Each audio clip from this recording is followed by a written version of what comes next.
La syarika lahu wa asyhadu anna Muhammadan abduhu wa rasuluh la nabiyya ba'dah. Qala ta'ala fil Qur'anil Karim, a'udzu billahi minasyaitonir rajim. Bismillahirrahmanirrahim. Ya ayyuhallazina amanu kutiba 'alaikumusiyam kama kutiba 'alal ladzina min qablikum la'allakum tattaqun. Wa kana aidan innama ya'muru masajidallah man amana billah. Wa kana Nabi Muhammad SAW innama bu'istu li utamima makarimal akhlaq. Wa kana aidan innama man akhiru kalamihi la ilaha illallah dakhala jannah. Sadaqallah sadaqah Rasulullah. Yang kami hormati pengurus mulai dari pembina, wakil pembina Pak Kaidi, MC juga pagi ini, kemudian pengurus takmir masjid, imam tadi, Pak Imam tadi apa? Ada Pak Imam tadi? Ada. Oh iya. Bapak Ibu semua tidak saya sebutkan satu persatu, semua insya Allah dimuliakan Allah SWT. Tadi ada ayat yang saya baca, sesungguhnya orang yang memakmurkan masjid Allah, bukan satu ya, masjid Allah, innama ya'muru masjid Allah man amana billah. Barang siapa yang memakmurkan masjid Allah, maka dia adalah diberi stempel beriman kepada Allah. Alhamdulillah. Kita bersyukur masih diberi kesempatan untuk bernapas, masih diberi kesempatan untuk sholat subuh berjamaah, di mana sholat subuh berjamaah ini fadilahnya sama dengan sholat sunat sepanjang malam. Alhamdulillah. Kemudian sholat qobliyah subuh tadi adalah untuk orang yang paling kaya di atas dunia. Kenapa? 2 rakaat sholat fajar itu, sunat fajar itu lebih baik dari dunia ini beserta isinya. Jadi orang-orang dunia yang paling kaya di dunia itu milih orang yang sholat sunat 2 rakaat, termasuk ibu-ibu dan bapak segini. Jadi orang kaya semua bapak ibu di sini sekarang. Jangan minder dengan Microsoft ya, jangan minder dengan siapa orang kaya di dunia di Indonesia ini? Bill Gates ya, atau Salim, keluarga Salim Sinarmas masih dikalahkan oleh bapak ibu di sini. Bapak ibu lah yang pemilik dunia ini beserta isinya, lebih baik lagi. Salam dan selawat mari kita jangan lupa kita lapaskan selalu dalam keadaan senang dan susah kepada Nabi kita, junjungan kita, Sayyidul Mursalin. Allahumma sholli ala sayyidina Muhammad. Dengan banyak selawat kepada Nabi, kita jadi tenang, tentram, dan kita insya Allah dapat syafaat beliau insya Allah. Amin ya Allah, amin ya rabbal alamin. Bapak Ibu semua, kepada saya diberikan judul tentang kemenangan Ramadan dan tantangan Syawal.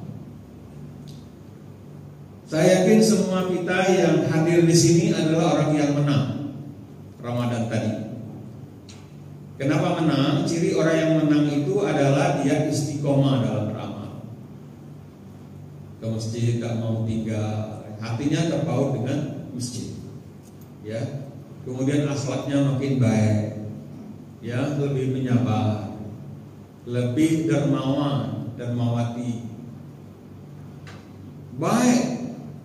Orang yang menang Ramadan itu adalah orang yang baik. Kalau diajak kubala tak kalah, dah ngumpat tak kalah lagi. Mungkin tak kalah, nanti lagi buin ngumpat tak kurang ya, gunjing. Atau tetangga lah kurang ada. Ya Pak ya. Itu ciri kalau kita menang. Nah tapi kalau kita kalah, biasanya malas ke masjid. Kemudian ingatlah waktu Ramadan tadi semangat kita untuk berderma itu luar biasa ya.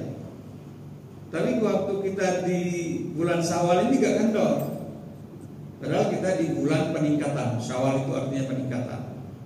Nah, mari kita cek, menang nggak kita. Tetapi sama dengan kita bermain bola atau bermain voli, bermain apa saja itu menang memang, juara. Lim Swee King itu 9 kali dulu kan. Tapi sudah itu kalah dia. Nah, jadi tidak berarti bahwa kita menang, tetapi kita tidak bisa kalah. Hadirin sekalian, Bapak Ibu, pertama kita lihat ya, kemampuan kita untuk berderma itu beda antara Ramadan dengan Syawal. Kalau bulan Syawal, Ramadan tadi itu wah, rezeki kita bertambah ya. Macam-macam sumber rezeki ya. Tapi kita juga senang berderma itu. Ya. Tapi ketika bulan Syawal itu agak melemah. Itu kira-kira tantangannya. Jadi tantangan Syawal ini yang paling besar itu adalah ada sifat futur ya, pada diri kita ini. Artinya kita akan ada kemunduran spiritual. Futur. Kenapa malas ya? Kalau Ramadan tadi berapa rakaat di sini, Pak? 11. Nah, sekarang berapa kalau tahajudnya? Berapa rakaat Ibu? Ibu berapa, Bu? Tahajudnya 2 ya, lumayan. 2 tambah 3, 5 ya. 5. Masih lumayan. Nah, itulah yang dimaksud dengan futur ya. Jadi itu tantangan kita. Agak kendor, enggak apa-apa. Jangan kesel, jangan marah. Syukur, terima kasih Allah. Terima kasih masih hidup. Kemudian saya ingin tahu apakah sudah ada yang pergi selama Ramadan atau Ramadan ini jemaah kita? Ada tadi? Apa namanya? Hah? Pak Alamonga, umur berapa? Ya, 88. Oh, 88 tahun. Al-Fatihah untuk beliau. Jemaah kita ya? Iya. Jemaah kita hadir kemarin? Oh, sudah sakit lama ya. Oke. Kira Al-Fatihah untuk beliau bersama-sama. Beruntunglah mereka yang sudah meninggal karena tidak banyak dosa lagi. Kita melihatnya begitu ya. Kita bersyukur belum meninggal, karena itu kita masih ada peluang untuk berbuat kebaikan. Bapak Ibu sekalian, yang kedua tantangan Syawal ini adalah hedonisme, konsumerisme. Gimana Ibu Bapak waktu habis Syawal ini datang untuk belanja ya? Tidak pakai online enggak ya? Tapi masih ke toko-toko kita masih senang belanja. Makanya kata orang-orang, para ulama, kalau ibu-ibu nanti di surganya yang diutamakan itu adalah perhiasan surga. Ya, paling senang ibu di surga nanti urusan perhiasan. Kalau bapak apa ya? Bidadari. Saya tidak ngomong, ibu yang ngomong. Nah, jadi urusan belanja ini adalah urusan tantangan pada bulan Syawal. Belanja lagi, makan lagi ya. Kita alhamdulillah masih ada. Tapi banyak belanja atau banyak sedekah bulan Syawal ini? Banyak belanja. Nah, itu persoalan kita. Padahal kalau bulan Ramadan tadi belanja juga ada, tapi sedekahnya jauh lebih banyak. Nah, itu persoalan. Nah, yang berikutnya adalah lemahnya semangat kolektif dalam membangun umat dan negeri. Kita lemes. Kalau tadi mau kemana aja duit itu ngalir ya, nggak apa-apa. Kalau bulan Ramadan, di sini kita menang. Ketika Syawal datang, kurang kita ngaji rame-rame tadarusan, kurang. Nah, itu kan. Kenapa Bapak Ibu semua? Karena ada godaan setan. Di bulan Ramadan setan dibelenggu. Di bulan ini kita yang jadi kita yang jadi setan malah kadang-kadang. Kadang-kadang jadi untuk sedekah tidak mudah. Kadang-kadang kita mikir, kita merenung, kalau saya pastikan ya habis. Beda dengan bulan Ramadan. Beda dengan bulan Ramadan kita nggak mikir habis mau enggak. Bulan Syawal kita makin lemas. Nah, jadi saya senang kalau ada di antara ibu bapak yang untuk dialog ya. Jangan satu arah saja ya. Jadi silakan dengan senang hati kita cermati bahwa kemenangan Ramadan ini adalah kemenangan yang tidak ada jaminan untuk menang terus. Kenapa? Karena kita ada godaan syaitan dan kadang-kadang kita sendiri jadi syaitan. Nauzubillah. Dulu waktu bulan lalu di bulan Ramadan saya mengingatkan bahwa tidak ada cara lain untuk mendapatkan ketenangan kecuali kita yang pertama ini kita mendengarkan Al-Quran. Itu lumayan. Bukalah murotal di HP ya, di radio. Tidak apa-apa itu. Tingkat yang paling pertama itu adalah murotal Quran. Kita mendengar. Hari ini kita mendengar, sama-sama mendengar. Tapi kita tingkatkan lagi dengan membaca. Kalau mau tenang, bacalah Al-Quran. Itu tingkatan nomor 2. Tingkatan nomor 3 kita pahami Al-Quran. Jauh lebih jadi apa yang dibaca Pak Imam tadi, kita benar-benar tahu bahwa manusia itu diciptakan secara sempurna. Tapi kita bisa jadi sabilin, kata Pak Imam tadi. Serendah-rendah manusia itu adalah lebih rendah lagi manusia dari binatang apabila dia akhlaknya gak karuan. Illal ladzina amanu wa amilus sholihat.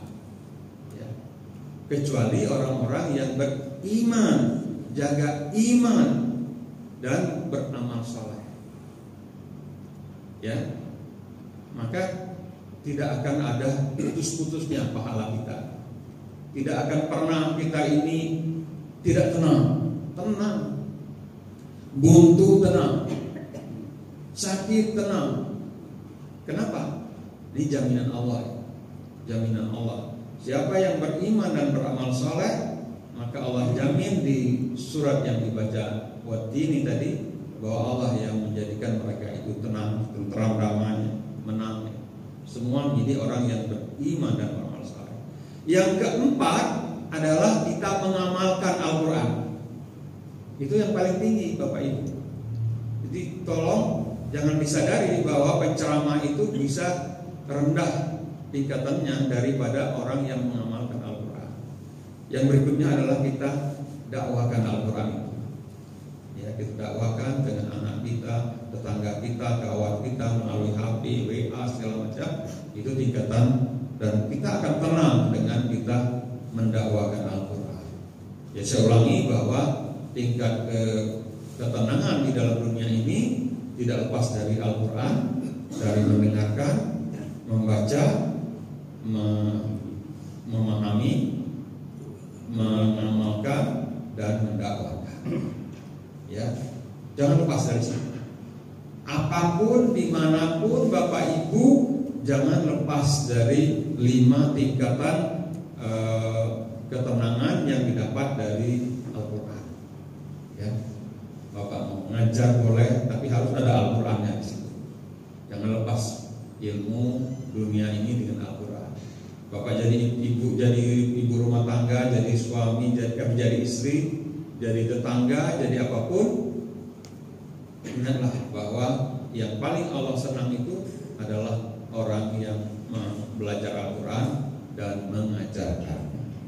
Qul qawli astaghfiru li wa lakum wa li sa'iril muslimin wa muslimat innahu huwal ghafurur rahim. Saya tunggu kita dialog. Assalamualaikum warahmatullahi wabarakatuh.